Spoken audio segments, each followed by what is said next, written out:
বাঙালিকে হারিয়েছে। হারিয়েছে।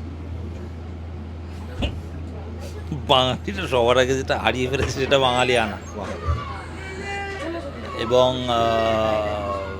সেটা মানে রিসেন্ট আমার অভিজ্ঞতা হচ্ছে একটি বাঙালি বিয়ে বাড়িতে গিয়ে, যেখানে গিয়ে আমি দেখতে পাচ্ছি যে বাঙালিদের বিয়েতে সঙ্গীত হচ্ছে, বাঙালির বাড়িতে হলদির রসম হচ্ছে, তারপরে গিয়ে বাঙালির বাড়িতে এক একটা নন বেঙ্গলি বিয়েতে যেরম যেরম হতো বাঙালির বিয়েতে সেইগুলোই হচ্ছে। হ্যাঁ, বাঙালি, সঙ্গীত এইগুলো সব হ্যাঁ হচ্ছে, সেই সব মেহেন্দি হচ্ছে। মেহেন্দি হচ্ছে।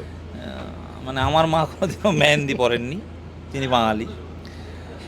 এবার এই মানে সময়ের সাথে সাথে হয়তো কালচার অ্যাডাপ্ট করা হয়, তো হ্যাঁ। ওই অ্যাডাপ্ট করতে গিয়ে অরিজিনাল যে বাঙালি আনাটা সেইটা বোধহয় বাঙালি হারিয়ে ফেলছে।